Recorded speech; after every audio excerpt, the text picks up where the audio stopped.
Good evening and welcome to Newsmax Prime. I'm J.D. Hayworth. Of prime interest tonight, politics, polling, and the probe. For the Democrats, a decision looms for Joe Biden. What does he know that could lead him to go for the top job? Could the current FBI investigation spell more trouble for Hillary? We'll discuss that with Dick Morris and John Zogby in just a bit. Now, for the Republicans, Donald Trump and Dr. Ben Carson still enjoy life at the top, but Carly Fiorina is no longer flourishing, according to new poll numbers. Miranda Kahn monitors the political pulse in this report from our Newsmax Prime newsroom. Miranda?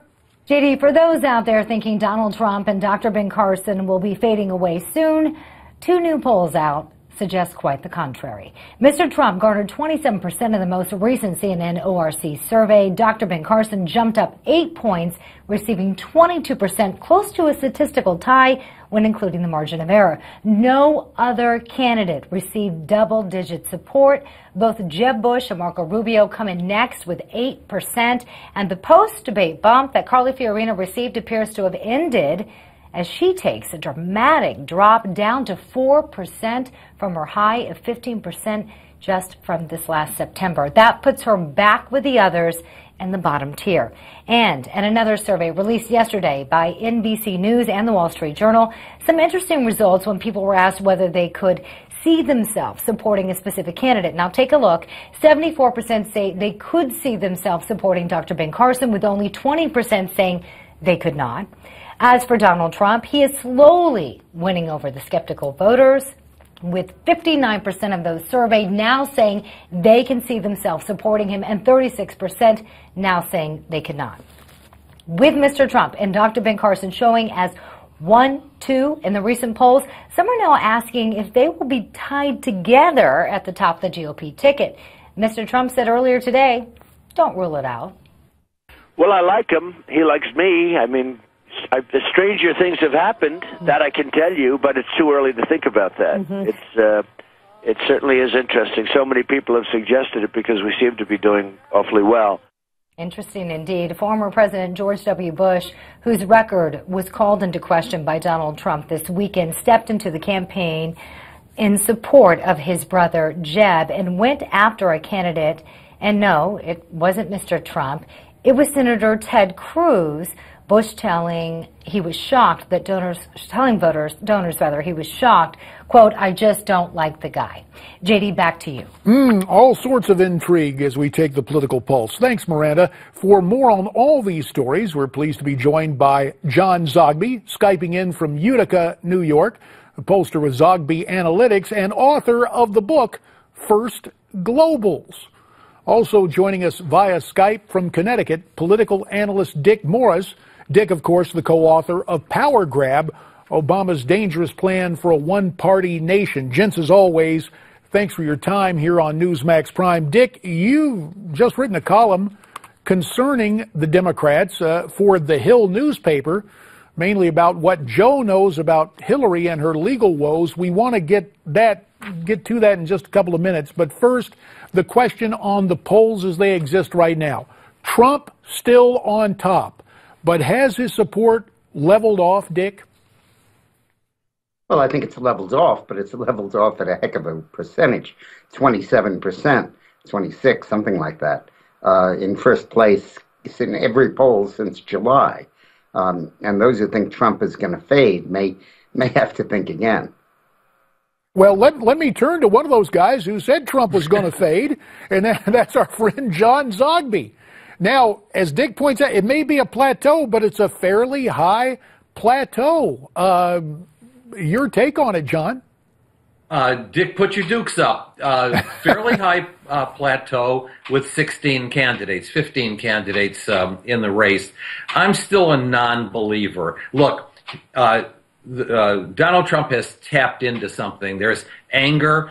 This is the year or the time, at least, of the outsider. He's still lasting longer than I thought he would, but I have to wait and see once this race clarifies a little bit and some of the non-outsiders disappear, from the ranks, probably at the end of the month after the next debate, and then you begin to have an establishment candidate and a couple of challengers, then I think that 24 or 26% doesn't loom as large as it does right now. You know, it's interesting, and Dick, we talked about one ad that was a web ad for the Bush campaign going after Trump in terms of foreign policy, but there's been no sustained negative ad campaign against Trump that we've seen nationally. If somebody starts that, would that prove problematic for Donald? Well, it depends on what they would say, but for the most part, Trump has been very effective at counterpunching. Whenever anything nasty is said about him, he's right on that Twitter tweeting back, and because he's Trump, his tweets are often imaginative and almost always covered. I think that it's important to realize that it would really be a flawed strategy for Jeb or anybody else to go after Trump aggressively. Jeb has been, and it's been a mistake. When a guy's doing so well in this race, you don't want to use your head as a battering ram to try to take him down. You want to build yourself up and hope that he falls down.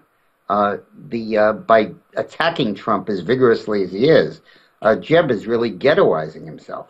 Well, let me just find out from John Zogby. John, do you expect to be the subject of one of the Donald's tweets in the not-too-distant future with this continued insistence that he's going to fall in the polls?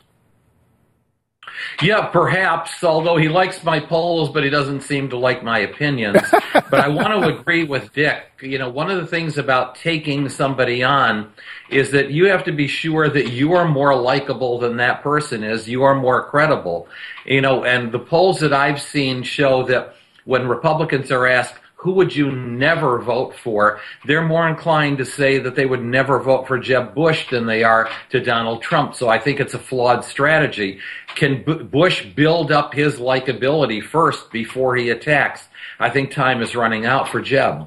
All right. I'm going to talk to him later this week. We'll find out about that. Now, Dick, you have just written a column saying that Joe Biden must know Hillary is in legal trouble, and that is why Biden is going to jump in the race. Elaborate on what you had to say in that column, Dick. When the captain and the mate and the crew are running to the lifeboats, you kind of get the sense the ship may be in trouble, despite the optimistic broadcasts they may make over the announcing system.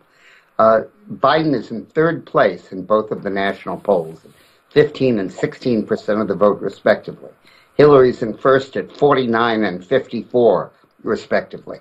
Why would somebody jump into the race against those kinds of odds? And the answer has to be that they know something that we don't. The decision as to whether the FBI recommends an indictment, as to whether justice brings an indictment, are very much going to be judgment calls. It's clear that by certain definitions, she violated the rules of national security. On the other hand, was there mens rea, criminal intent? Did she know about it? Those are all judgment questions. And Biden must believe they are going to go ahead because there's not another way to defeat Hillary. The other thing that also this indicates is that he may be counting on an Obama endorsement. 25% of the Democratic primary vote is cast by African Americans. And according to a McLaughlin poll that just came out, Hillary is getting 50% of the African American vote, Sanders 7, and Biden 25. The only way Biden can defeat Hillary is to capture the black vote. And the only way he's ever going to be able to do that is with Obama's support. So he must know something both about Obama on the one hand and the Justice Department on the other, and those two are pretty much interrelated anyway. Dick, I got to drill down on this theory a little bit more with a minute remaining here. Is it possible, you say that the vice president may be counting on an endorsement from the president, but isn't it important for the president to keep his fingerprints off of this? Will it fall to the attorney general to take a more assertive role, albeit behind the scenes, and leak information about the Justice Department investigation?